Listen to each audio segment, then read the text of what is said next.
Hello मेरे प्यारे दोस्तों। यह कहानी मन्नत एक अधूरी ख्वाहिश भाग 50 है। उम्मीद करती हूँ कि आपको मेरी कहानी पसंद आ रही होगी। चलिए हम इस कहानी में आगे बढ़ते हैं।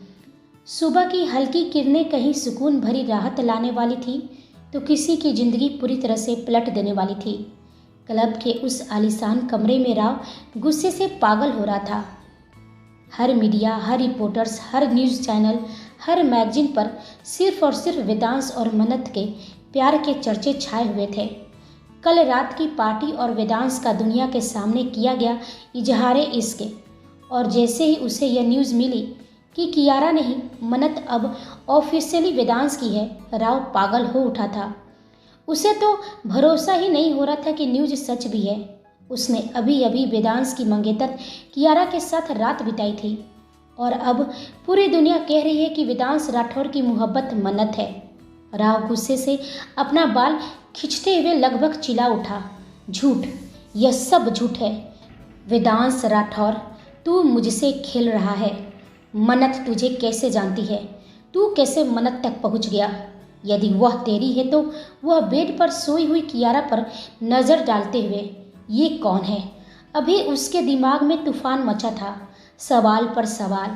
जब डार्क वेब पर मन्नत की डिटेल्स डाली गई थी तो कहीं भी शेखावत राठौर से उसका लिंक है, ऐसा कुछ नहीं था।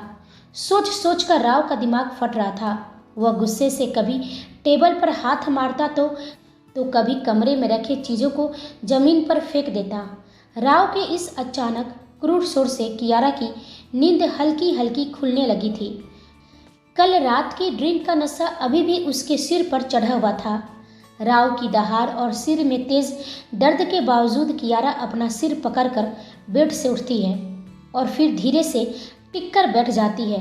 उसकी आंखें अभी भी आधी खुली हुई थी, सिर में तेज दर्द हो रहा था।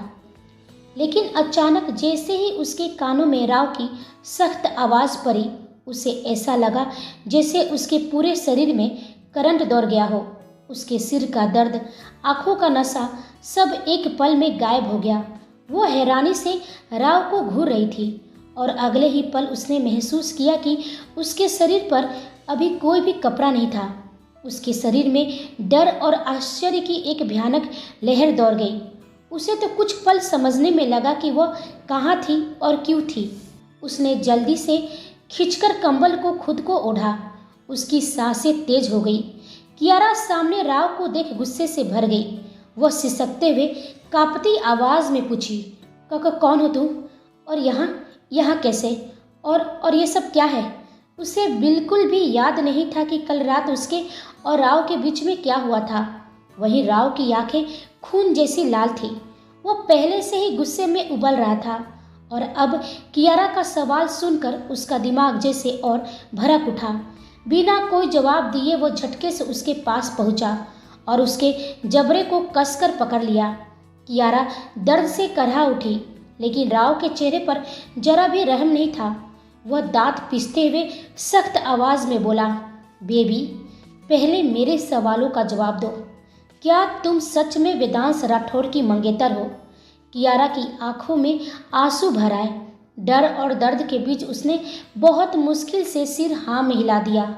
राव ने झटके से उसका जबड़ा छोड़ दिया। अगले ही पल उसने मोबाइल उसकी तरफ बढ़ाया और लगभग चिल्लाते हुए कहा, अगर तुम वेदांश राठौर की मंगेतर हो तो फिर ये क्या है? स्क्रीन पर न्यूज़ चल रही थी, वेदांश और मन्नत प्रपोजल सारी दुनिया के सामने। न्यूज़ देखते ही कियारा के दिमाग में कल रात की सीन एक एक करके लौटने लगे। उसे याद आया कैसे वह गुस्से से शेखावत मेंशन से निकली थी, कैसे क्लब पहुंची और फिर उसके बाद सब कुछ धुंधला। ये सोचकर वह और अंदर से कांपने लगी। आंखों में आंसू और डर ने कब्जा कर लिया। वहीं फार्म हाउस में हल्की धूप पर्दों से छनकर कमरे में फैल चुकी थी। मन्नत की आंखें धीरे धीरे खुलने की कोशिश कर रही थी। वह अभी भी गहरी नींद में डूबी हुई थी। कई महीनों बाद उसे इतनी सुकून भरी नींद नसीब हुई थी। गहरी नींद के आलम में भी उसके चेहरे पर एक हल्की सी मीठी मुस्कान थी। शायद वो फिर से एक खूबसूरत सपने में खो गई थी। वह बारिश के बीच चल रही थी। उसे अभी भी अपने होठों पर वेदांश का होठ महसूस हो रहे थे। उसे वेदांश की बाहों की गर्माहट महसूस हो रही थी। हालांकि वह नींद में थी, लेकिन अभी भी उसका दिल उसी पल में खोया था। सपने में वह बार बार वेदांश का नाम ले रही थी।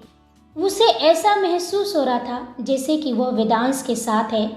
लेकिन अगले ही पल मन्नत को एहसास हुआ कि वह कहीं बादलों के बीच खड़ी है। वहीं वेदांश उसे थोड़ी दूर पर खड़ा था और उसे बुला रहा था। मन्नत चहकते हुए उसकी ओर बढ़ी और बोली, वी। लेकिन जैसे वह उस शख्स के पास गई, उसके कदम ठिठक गए। वह वेदांश नहीं, आलिया थी। मन्नत की खुशी कुछ पल के लिए कहीं गायब हो गई, लेकिन आलिया को देखकर उसका चेहरा एक बार फिर खिल गया।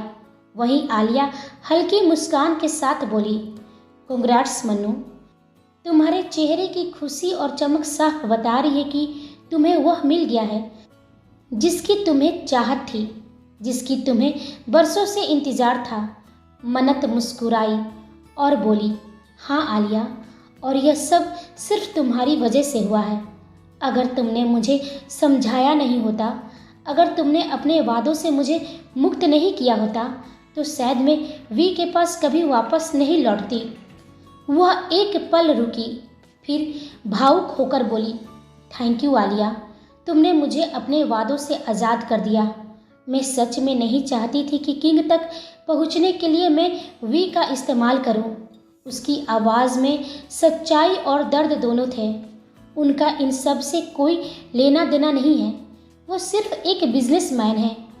मैं इतने महीनों से उनके साथ हूँ और बचपन से मैं उन्हें जानती हूँ। मुझे नहीं लगता कि उनका किंग से कोई भी लिंक होगा। यह जरूरी नहीं कि अगर वह एशिया के इतने बड़े बिजनेस टाइकून हैं तो वह किंग को जानते ही होंगे। मन्नत की आंखें भर आई। इसलिए मैं नहीं चाहती थी कि इन सब में उनका इस्तेमाल हो। इसलिए मैं नहीं चाहती थी कि इन सब में उनका इस्तेमाल हो। उन्हें यह मालूम चले कि किंग तक पहुंचने के लिए या तुम्हारे वादों को पूरा करने के लिए मैं उनका सहारा ले रही थी। मैं ऐसा बोझ उनकी ज़िंदगी में नहीं डाल सकती। मन्नत की बातें सुनकर आलिया खामोश हो गई। वह कुछ नहीं बोली, लेकिन उसकी आंखें बहुत कुछ कह रही थी। उन आँखों में सवाल भी थे, शिकायतें भी और एक अधूरी उम्मीद भी। जैसे ही मन्नत ने उसकी आंखों को पढ़ा, उसके दिल में गहरा अपराध बोध उतर आया। थकी हुई और कांपती आवाज़ में वह बोली, नहीं आलिया, ऐसा नहीं है। प्लीज़ तुम मुझे इस तरह से मत देखो। मैं तुम्हारी मकसद नहीं भूली हूँ। उसने नज़रें झुका ली। मुझे अच्छी तरह से याद है कि मुझे तुम्हारा वो मैसेज किंग तक पहुँचाना है और मैं पहुँचाऊँगी। मैं अपना मकसद नहीं भूलूँगी। बस प्लीज़ किंग तक पहुँचने का मैं कोई दूसरा रास्ता निकाल लूँगी। लेकिन मैं इन सब में वी को घसीटना नहीं चाहती। यह कहते हुए मन्नत की नज़रें और भी झुक गई। उधर आलिया के चेहरे पर एक फीकी सी मुस्कान उभरी। वो धीरे से बोली, मैं तुम्हारे लिए बहुत खुश हूँ मनु। सच पूछो तो मुझसे ज़्यादा खुश और कौन हो सकता है। मैंने तुम्हारा वो दर्द देखा है, वो तकलीफ़, वो तड़प महसूस की है जो तुम वेदांश के लिए बरसों से सहती आई हो। वह एक पल रुकी। और हाँ, यह भी सच है कि वही मैं थी जिसने तुमसे कहा था कि सब कुछ भूल जाओ, यह दुनिया, अपना मकसद, यहाँ तक कि किंग को भी। तब ज़रूरत थी ये सब कहने की। देखो, मैं भी तुम पर कोई बोझ नहीं डालना चाहती। आलिया की आवाज़ में थकान उतर आई। बस तुम मेरा एक काम कर दो, उसके बाद मैं तुमसे कभी कुछ नहीं कहूँगी और ना ही तुम्हें बार बार इस तरह से परेशान करूँगी। यह सुनते ही मन्नत की आंखें भर आई। वह कांपती हुई नज़रें उठाकर बोली, नहीं आलिया, प्लीज़ ऐसा मत कहो।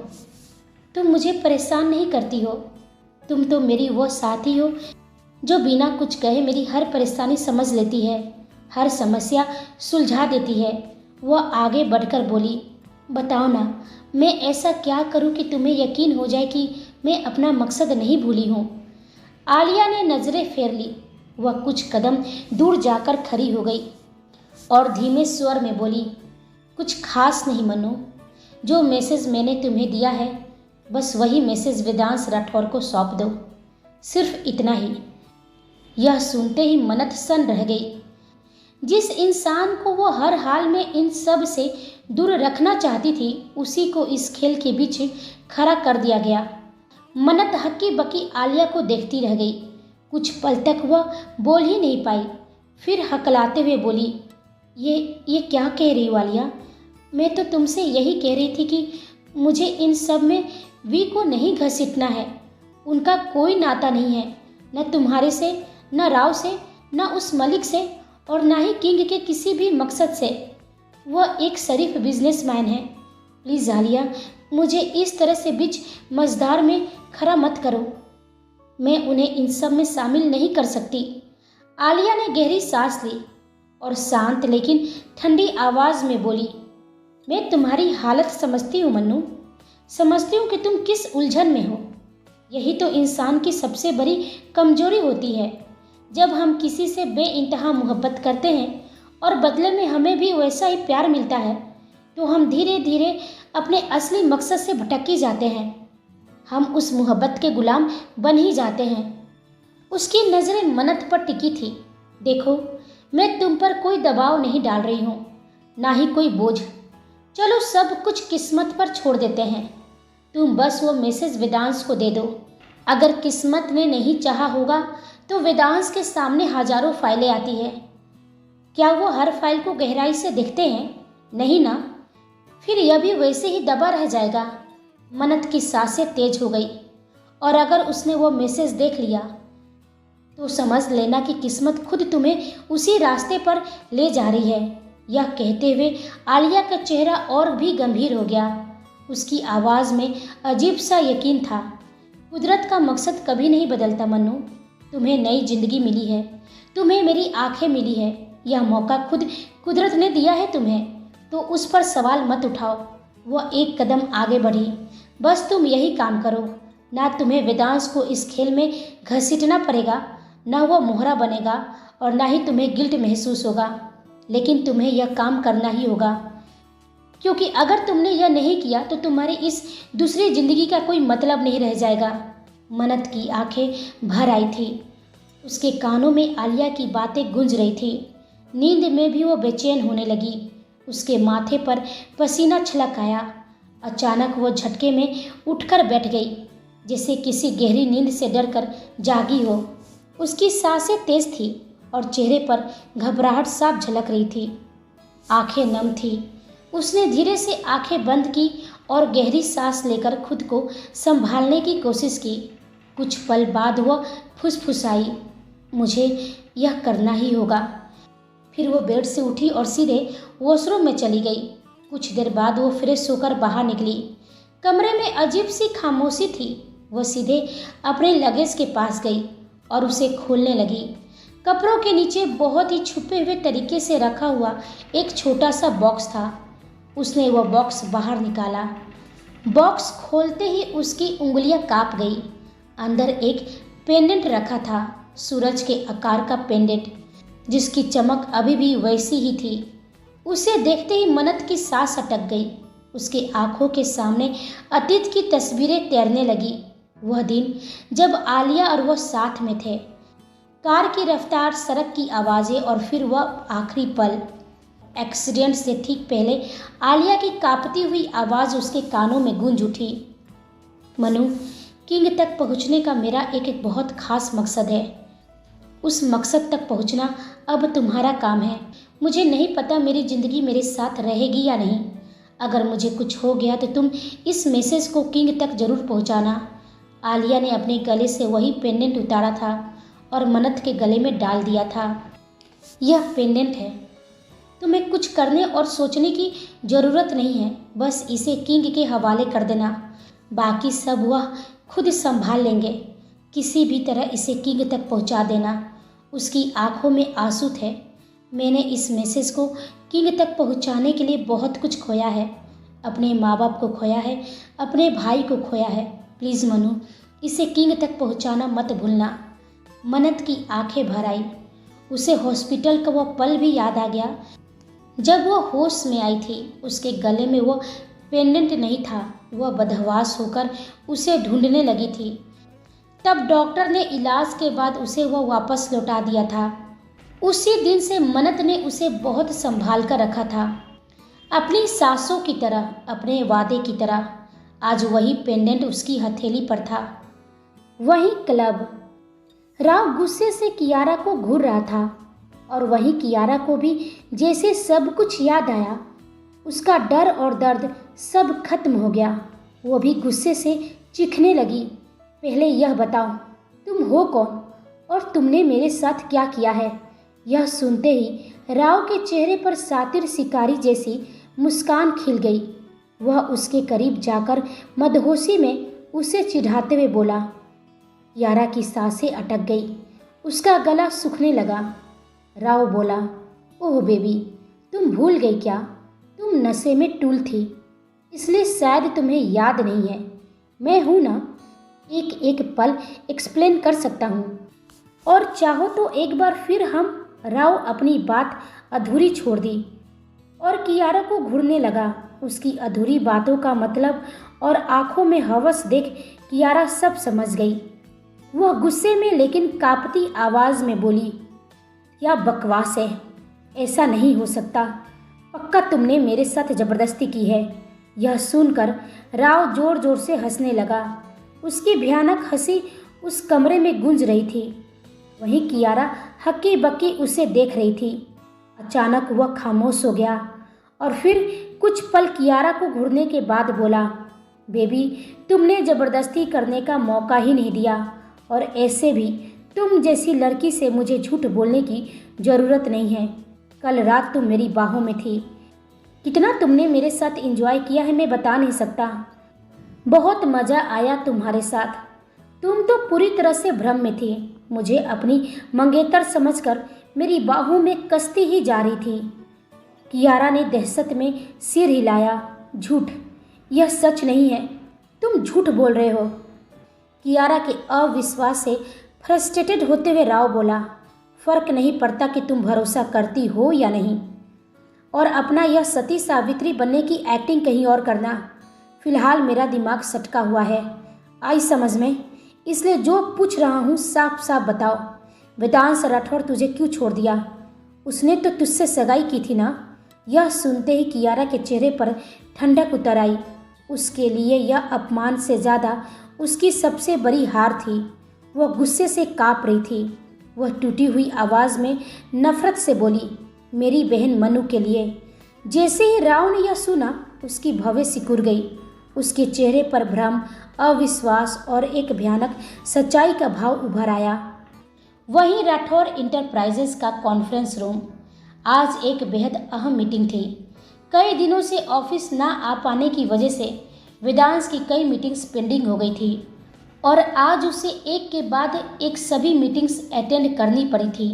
कई घंटों बाद मीटिंग खत्म हुई। धीरे धीरे पूरा कॉन्फ्रेंस रूम खाली हो गया। मीटिंग ओवर होते ही मयंक, वेदांश, कबीर वेदांश के केबिन में आ गए थे। केबिन की हवा इस वक्त भारी थी, लेकिन तीनों के चेहरे पर सख्त गंभीरता कायम थी। उस खामोशी को तोड़ते हुए मयंक बोला, वेद, मलिक को जितना हमने समझा था वह उससे कहीं ज़्यादा बड़ा खेल खेल रहा है। वह पल भर रुका और फिर बोला, हमारे जितने भी आदमी थे सब अपने अपने काम पर लग चुके हैं। माफिया वर्ल्ड में मलिक की जितनी भी फीमेल एजेंट्स थी उनमें से ज़्यादातर को हमने निकाल लिया है। मयंक की आवाज़ और भी भारी हो गई।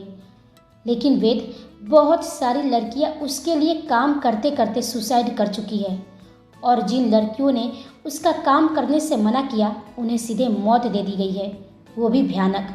कमरे में सन्नाटा और भी गहरा हो गया। मयंक ने आगे कहा, जो माफिया और गैंगस्टर इन सब में इन्वॉल्व थे, हमारे आदमियों ने उन्हें भी खत्म कर दिया। कहते कहते मयंक अचानक खामोश हो गया। लेकिन कबीर ने ठंडे लहजे में पूछा। अब तक वेदांश बिल्कुल खामोश था। उसके चेहरे पर कोई एक्सप्रेशन नहीं थे, लेकिन उसकी आंखें पूरी तरह डार्क हो चुकी थी। मयंक ने गहरी सांस लेकर कहा, वेद, खबर पक्की है। मलिक के जितने भी इलीगल काम हैं, खासकर लड़कियों की ट्रैफिकिंग, वो सब तुम्हारे नाम पर चल रहा है, यानी कि किंग के नाम पर। वह तुम्हें बदनाम करने की पूरी कोशिश कर रहा है। पूरे माफिया वर्ल्ड को पता है कि तुम ड्रग्स और लड़कियों की ट्रैफिकिंग के सख्त खिलाफ हो, लेकिन अब माफिया तुम्हारे खिलाफ खड़े हो रहे हैं। उन्हें लगता है कि जब तुम ये धंधा कर सकते हो तो उन्हें क्यों रोका गया है। अगर किंग कर सकता है तो वह क्यों नहीं। मयंक की आवाज़ में चिंता साफ थी। मलिक की चाल यही है, पूरे माफिया वर्ल्ड को तुम्हारे खिलाफ खड़ा करना, और धीरे धीरे वह इसमें सफल भी हो रहा है। वेदांश धीरे से अपनी चेयर से उठा। उसके चेहरे पर एक अजीब सी शांति थी, जिसके पीछे क्या चल रहा है समझ पाना मुश्किल था। मयंक और कबीर उसकी तरफ देखते रहे, उसके बोलने का इंतजार करते हुए। लेकिन वेदांश खिड़की के पास जाकर बाहर देखने लगा। उसके दोनों हाथ पैंट की पॉकेट में थे और आंखें कहीं बहुत दूर टिकी हुई थी, जैसे वो सिर्फ बाहर नहीं बल्कि आने वाले तूफान को देख रहा हो। उसने गहरी सांस ली। उसके चेहरे पर एक तिरछी रहस्यमयी मुस्कान उभर आई। खेलने दो मलिक को, वह ठंडे लहजे में बोला। जो खेल वो खेल रहा है उसे खेलने दो। उसे जितना मेरा इस्तेमाल करना है मेरे नाम का करने दो। उसे यही लगना चाहिए कि मुझे कुछ भी पता नहीं है। उसकी आवाज़ में अजीब सा आत्मविश्वास था। जब उसे लगेगा कि मैं बेखबर हूँ तो वह बेफिक्र हो जाएगा, और यही बेफिक्री उसे बार बार गलतियाँ करने पर मजबूर करेगी। बस उन्हीं गलतियों का फ़ायदा हमें उठाना है। मयंक और कबीर दोनों हैरानी से वेदांश को देख रहे थे। कबीर खुद को रोक नहीं पाया। वेद, मैं कुछ समझ नहीं पा रहा हूँ, उसने कहा। तुम कहना क्या चाहते हो? आखिर तुम्हारा प्लान क्या है? वेदांश ने एक गहरी लंबी सांस ली। उसकी नज़रें अब बेहद गंभीर थी। राव हमें मलिक तक पहुंचाएगा, वेदांश बोला, वहीं तक जहां वह छुप कर बैठा है। हम अच्छी तरह से जानते हैं कि मलिक का मकसद सिर्फ ब्लैक बुक नहीं है। वह कुछ पल रुका, कुछ और भी है, कुछ खतरनाक, कुछ ऐसा जो अभी हम पूरी तरह समझ नहीं पा रहे हैं। और शायद वही मैसेज आलिया हमें पहुंचाना चाह रही थी, और वही मैसेज मिस मन्नत को भी मालूम है। मयंक और कबीर दोनों चुपचाप सुन रहे थे। इसलिए वेदांश ने ठोस शब्दों में कहा, हमें इस वक्त सिर्फ राव पर फोकस करना है। मलिक को यही लगना चाहिए कि हमें कुछ नहीं मालूम, हम अंधेरे में हैं। उसकी आंखों में अब खतरनाक चमक थी। वह अपना खेल बेफिक्र होकर खेलेगा, लेकिन उसे क्या पता कि किंग को सब मालूम है, सब। वेदांश के होठों पर हल्की सी मुस्कान लौटी। और अब किंग ऐसा जाल बिछाएगा कि मलिक खुद उसमें फंसकर मुंबई वापस आने पर मजबूर हो जाएगा। केबिन में खामोशी छा गई। मयंक ने थोड़ी हिचक के साथ पूछा, लेकिन वेद, पिछले कुछ दिनों से राव यानी रमेश ऑफिस नहीं आया है। उससे कोई कांटेक्ट भी नहीं हो पा रहा है। कहीं ऐसा तो नहीं कि उसे सब समझ में आ गया है? कहीं वो हमसे छुप तो नहीं गया? वेदांश के होठों पर एक हल्की रहस्यमयी मुस्कान उभर आई। उसकी आंखों में आत्मविश्वास और खतरे की मिलीजुली चमक थी। वह गायब इसलिए हुआ है क्योंकि अब उसे खेल खेलना है। मयंक और कबीर दोनों उसकी ओर देखने लगे। वेदांश ने शांत लहजे में आगे कहा, कुछ दिन पहले वह डॉक्टर के भेष में आयुष के केबिन तक पहुंच गया था। उसने वहां से निकालने की पूरी कोशिश थी, लेकिन शिव ने उसे रोक लिया। उसी दिन से वह अंडरग्राउंड हो गया है। कबीर ने गंभीर लहजे में कहा, तो उसे शक हो गया है? वेदांश ने सिर हल्का सा झटका। शक नहीं, उसे यकीन हो चुका है। केबिन में एक बार फिर सन्नाटा पसर गया। वेदांश खिड़की से बाहर देखते हुए बोला, मुझे पहले से पता था कि वो ऑफिस नहीं आएगा। यह खेल आसान नहीं होने वाला है, क्योंकि राव सिर्फ मलिक का राइट हैंड ही नहीं है, बल्कि वह खुद माफिया वर्ल्ड का किंग बनना चाहता है। वह बेहद चालाक है, शायद अपने बॉस मलिक से भी ज़्यादा। क्या? कबीर और मयंक दोनों चौंक पड़े। वहीं कबीर झुंझुलाहट में कहा, मैंने तो पहले ही कहा था कि उसे पहले ही अपने कब्जे में ले लेना चाहिए था, लेकिन तुमने नहीं सुना। यदि हम उसे तभी पकड़ लेते तो आज वो ऐसे गायब नहीं होता। अब वह कहीं छिपकर नया वार करेगा। वेदांश ने कबीर की बात सुनी और एक गहरी सांस ली। उसके चेहरे पर एक तिरछी और रहस्यमयी मुस्कान आई। वह शांत लहजे में लेकिन आवाज़ में उसकी ठंडक थी। कबीर, तुम्हें क्या लगता है? मुझे इसकी खबर नहीं थी। मैं अच्छी तरह से जानता था कि राव अब अंडरग्राउंड होने वाला है। यह सुनते ही केबिन में एक गहरी खामोशी छा गई। वेदांश का चेहरा अब डार्क हो गया था। उसकी आंखें किसी शिकारी की तरह ठंडी थी। वेदांश खिड़की की ओर मुड़ा और बाहर देखते हुए बोला, मैं मिस मन्नत को उस अंधेरे से दूर रखना चाहता था। मिस मन्नत भले ही सब कुछ भूलना चाह रही हैं, लेकिन वह यादें जब सामने आएंगी तो वह उन्हें भीतर से काटने लगेंगी, और यही मैं नहीं चाहता हूँ। उसने मुड़कर कबीर की आंखों में देखा, जहाँ अब एक घातक योजना चमक रही थी। लेकिन मैं यह भी जानता हूँ कि डर से भागकर कभी जीता नहीं जा सकता। मैं चाहता हूँ कि मिस मन्नत राव का सामना करे, ताकि वह अपने उस पुराने डर से हमेशा के लिए आज़ाद हो सके। राव को अच्छी तरह से पता होना चाहिए कि मिस मन्नत शेखावत अब कौन है। वेदांश ने एक कड़वी मुस्कान के साथ अपनी बात पूरी की। इसलिए मैंने उन्हें महफिल में पूरी दुनिया के सामने प्रपोज किया, ताकि मीडिया, न्यूज़ हर जगह हमारी चर्चे हो और उस राव तक पहुँचे। मिस मन्नत को प्रपोज करना सिर्फ मेरा प्यार नहीं था कबीर, यह राव के लिए मेरा खुला चैलेंज था। मैंने उसे उकसाया ताकि वह बाहर आए, और अब वह वही करेगा जो मैं चाहता हूँ। मैं कंफ्यूज होते हुए पूछा, लेकिन वेद, अगर मन्नत को राव का सामना ही करना था तो यह काम तो हम उसे अपने कब्जे में लेकर भी कर सकते थे। उसे टॉर्चर करके उगलवा सकते थे। वेदांश ने एक गहरी सांस ली और बोला, यही तो डिफरेंस है मयंक। तुम वह सोचते हो जो सामने है, और मैं वह सोचता हूँ जो दूर है। वह कबीर के कंधे पर हाथ रखा। उसकी आवाज़ में एक अजीब सा ठहराव और गंभीरता थी। कबीर, राव को पकड़कर क्या हो जाता? उससे हम टॉर्चर करते, उससे सच उगलवाते, मलिक के इरादे जानते। लेकिन मेरा मकसद सिर्फ यही नहीं है। मेरे लिए सबसे बड़ी प्रायोरिटी मिस मन्नत है। उनका वह डर है, उनका वह हरदर्द है जो राव ने उन्हें दिए हैं। तुम नहीं जानते, लेकिन मैंने उन्हें देखा है। उनके उस डर को अपनी रूह में महसूस किया है।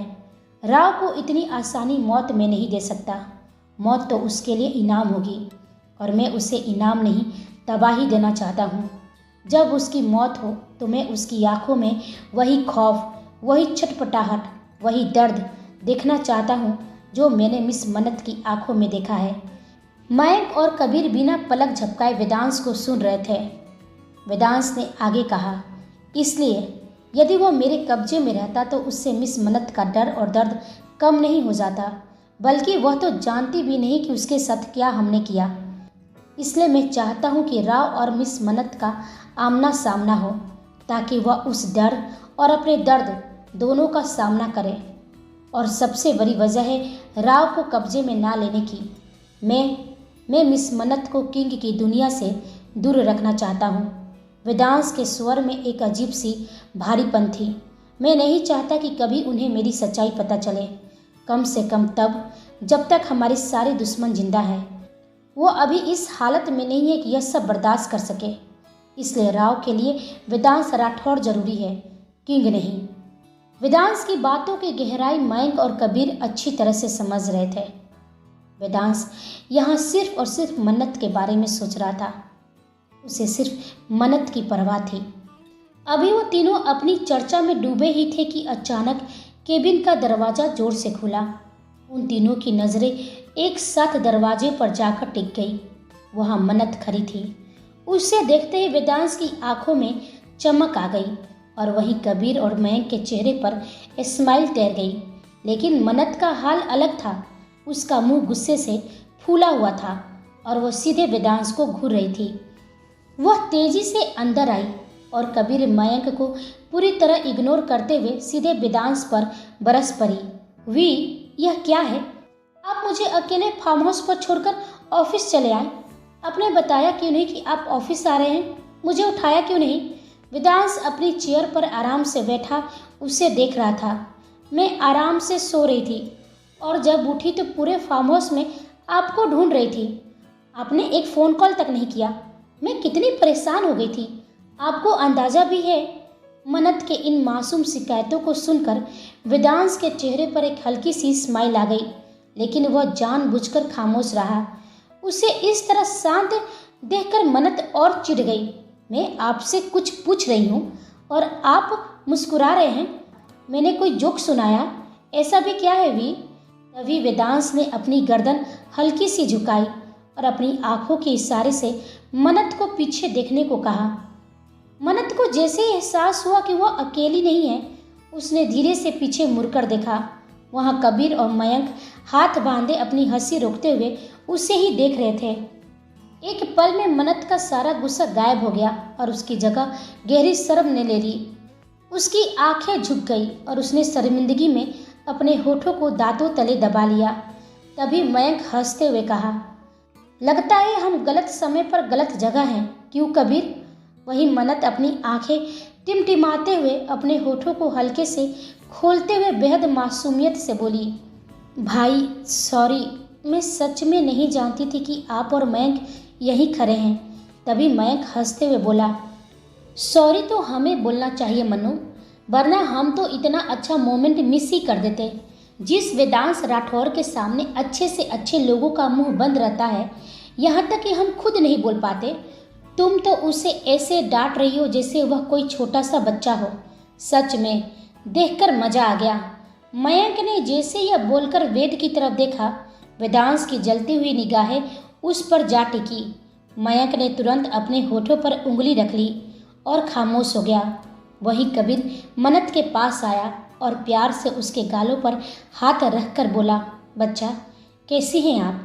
उसकी आंखें हल्की नम हो गई, लेकिन उसने खुद को संभाला। आपके लिए बहुत खुश हूँ। वेद से अच्छा पार्टनर कोई और हो ही नहीं सकता था आपके लिए। खैर, क्या आपको घर नहीं लौटना है या अभी आप फार्म हाउस पर ही रुकेंगी? मन्नत कुछ बोल नहीं पाई क्योंकि उसे सच में बहुत शर्म आ रही थी। तभी वेदांश ने शरारत से मन्नत की ओर देखा और बीच में ही बोल पड़ा, हाँ कबीर, अभी फार्म हाउस पर ही रहेंगी, है न जान? मन्नत ने आंखें तरेर कर एक बार वेदांश को देखा। वहीं मयंक ने माहौल को भांपते हुए कहा, अरे छोड़ कबीर, क्यों इन लव बर्ड्स को परेशान करना, चलो हम चलते हैं। कबीर भी हल्की स्माइल के साथ मयंक के साथ केबिन से बाहर निकल गया। उसके जाते ही केबिन में फिर से खामोशी छा गई। मन्नत गुस्से से वेदांश को घूर रही थी। वहीं वेदांश के चेहरे पर प्यारी शरारती मुस्कान थी। अचानक उसने मन्नत की कमर में हाथ डाला और उसे अपनी ओर खींच लिया। मन्नत की सांस एक पल के लिए थम गई। अब केबिन की खामोशी कुछ और कहने लगी थी। मन्नत घबराकर बोली, ये क्या है वी? छोड़िए मुझे, मैं आपसे शिकायत कर रही हूँ और आपको रोमांस चढ़ी है। ये ऑफिस है, आपका फार्म हाउस नहीं, कोई देख लेगा। छोड़िए मुझे। वेदांश ने उसे छोड़ा नहीं बल्कि अपनी पकड़ और मजबूत कर ली। उसने मन्नत की गर्दन के पास अपनी गहरी नज़रें टिका दी। वह मदहोश आवाज़ में बोला, क्या जान, आप तो ऐसे अनजान बन रही हैं जैसे कुछ जानती नहीं हैं। आपको मालूम है ना, यहाँ मेरी मर्जी के बिना ना कोई आता है और ना कोई जाता है, इसलिए आप बेफिक्र रहे। उसने मन्नत की एक लट को अपनी उंगली से उठाते हुए पीछे किया और उसकी आंखों में झांका। शिकायत तो मुझे करनी चाहिए जान, आप मुझे बेचैन करके बहुत ही आराम से गहरी नींद में सो रही थी। मैं तो अपनी बेचैनी को शांत नहीं कर पाया, लेकिन आपकी नींद को खराब नहीं करना चाहता था। मेरी बहुत ही इम्पोर्टेंट मीटिंग थी तो मुझे आना पड़ा। वेदांश और झुका उसके चेहरे के करीब। यदि आपकी शिकायत दूर हो गई हो तो क्या आप मेरी शिकायत दूर नहीं करेंगी? मन्नत की सांसें तेज हो गई। वह पलकें झपकाते हुए हक बकाकर बोली, और आपकी शिकायत क्या है और उसे कैसे दूर किया जाए? वेदांश ने उसे और अपने करीब खींच लिया, इतना करीब कि मन्नत को उसके दिल की धड़कन साफ सुनाई दे रही थी। उसने मन्नत के कानों के पास अपनी गर्म सांसें छोड़ते हुए बेहद भारी और मदहोश आवाज़ में कहा, सिंपल है जान, मुझे प्यास लगी है। वेदांश के प्यास वाले शब्द सुनते ही मन्नत की सांसें तेज हो गई, उसकी आंखें फैल गई, उसकी धड़कनें किसी बुलेट ट्रेन की तरह स्पीड पकड़ चुकी थी।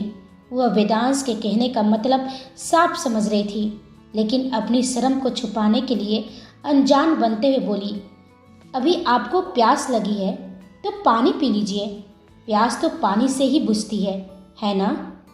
यह सुनकर वेदांश के चेहरे पर एक हल्की स्माइल आई, लेकिन उसकी नज़रें और भी मदहोश हो गई। वह गहरी आवाज़ में बोला, मैं पानी भी पीऊँगा जान, मेरी पानी भी आप है, कोल्ड ड्रिंक भी आप है, चाय और कॉफ़ी भी आप है, इसलिए मेरी प्यास तो आपसे ही बुझेगी।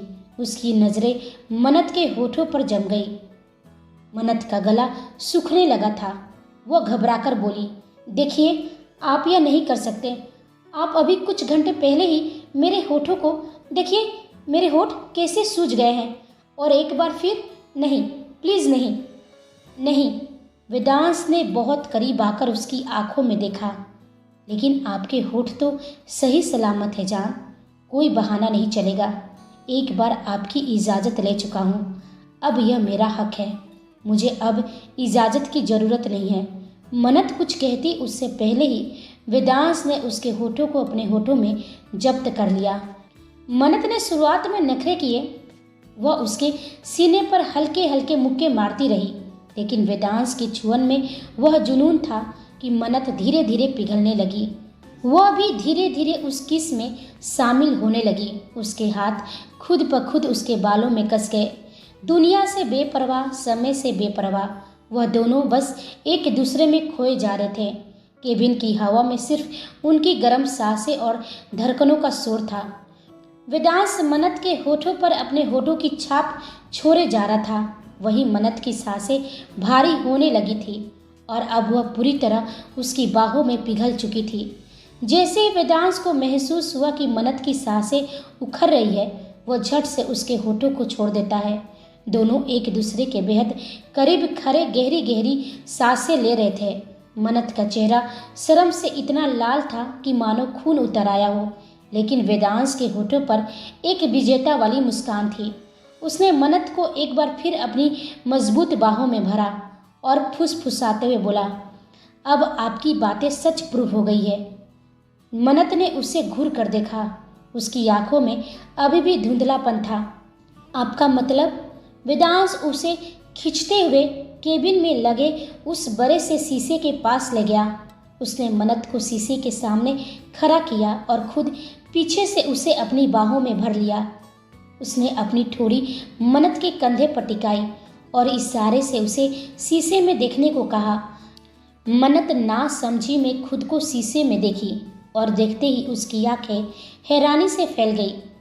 उसके होठ जो पहले सिर्फ मन्नत का बहाना था, अब सचमुच सूज गए थे और गहरे लाल रंग के हो गए थे। उस पर वेदांश के जुनून की छाप साफ दिखाई दे रही थी। उसकी आंखें तुरंत शर्म से झुक गई और उसने अपना चेहरा वेदांश के सीने में छुपाने की कोशिश की। वहीं वेदांश पीछे से उसके कानों के पास झुकते हुए अपनी गर्म सांसें छोड़ते हुए बोला, अब बात सच हुई है न जान, अब आप दुनिया से कह सकती हैं कि आपके होठ क्यों सूजे हैं, या फिर मैं बता दूं कि यह वेदांश राठौर की प्यास का नतीजा है। मन्नत ने धीरे से उसके हाथ पर एक चुटकी काटी। आप बहुत बिगड़ गए हैं वी, अब मैं केबिन से बाहर कैसे जाऊंगी? वेदांश ने उसे अपनी ओर पलटा और उसकी आंखों में देखते हुए बेहद संजीदगी से कहा, आपको बाहर जाने की ज़रूरत नहीं है, सिर्फ मेरे पास रहने की ज़रूरत है, बस मेरे पास।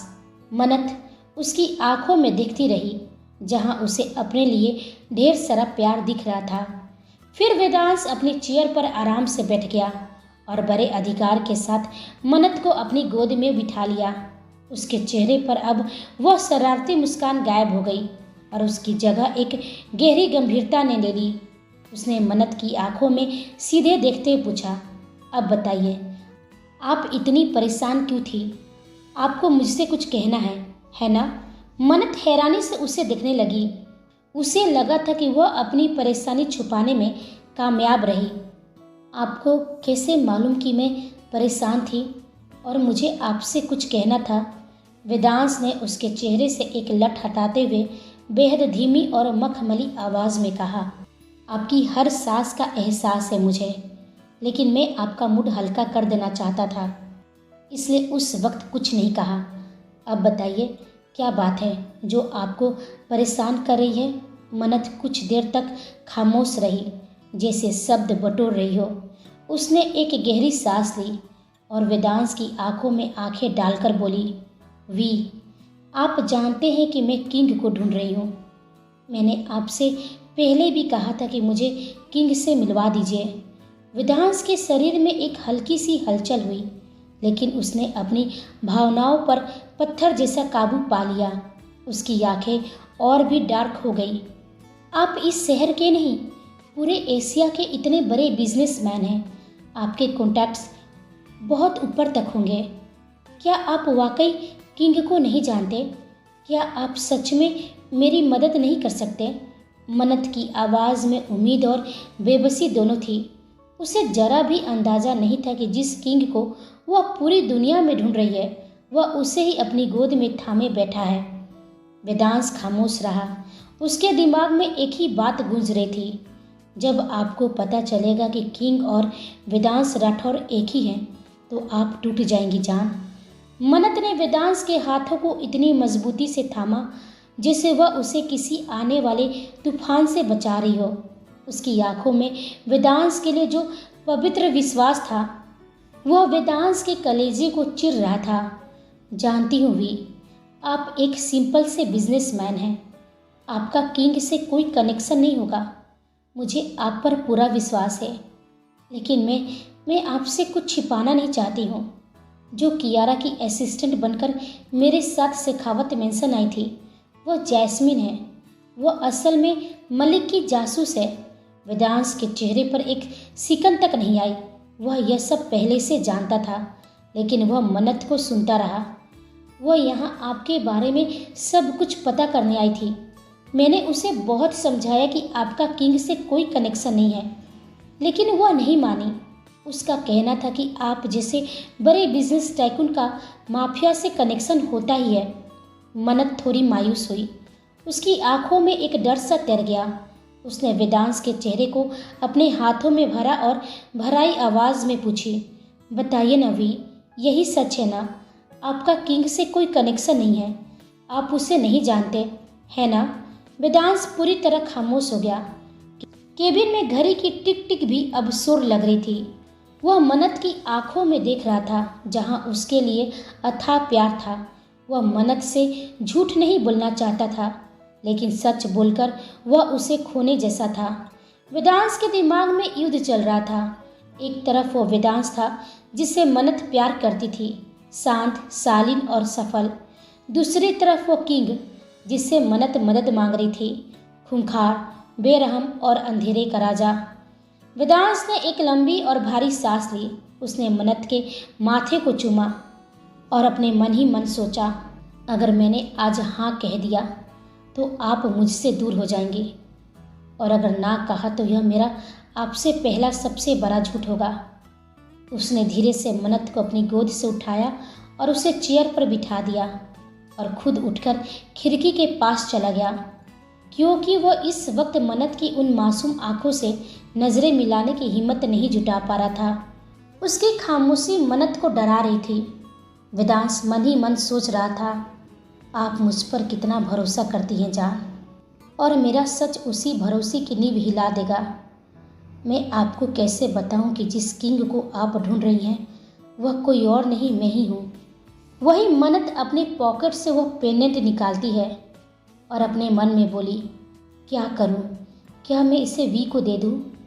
इसमें ऐसा क्या होगा? कहीं वी किंग के चक्कर में खतरे में ना पड़ जाए। मलिका राव दोनों बहुत ही बेरहम और खूंखार हैं। कहीं वो मेरे वी को किंग के लिए नुकसान न पहुंचा दे।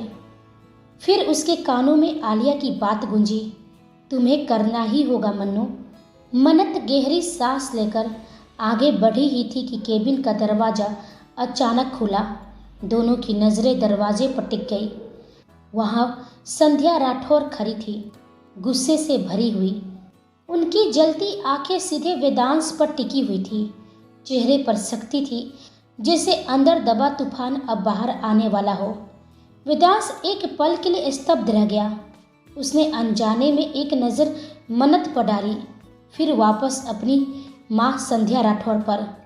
वहीं संध्या राठौर गुस्से से उफनती हुई केबिन के अंदर दाखिल हुई।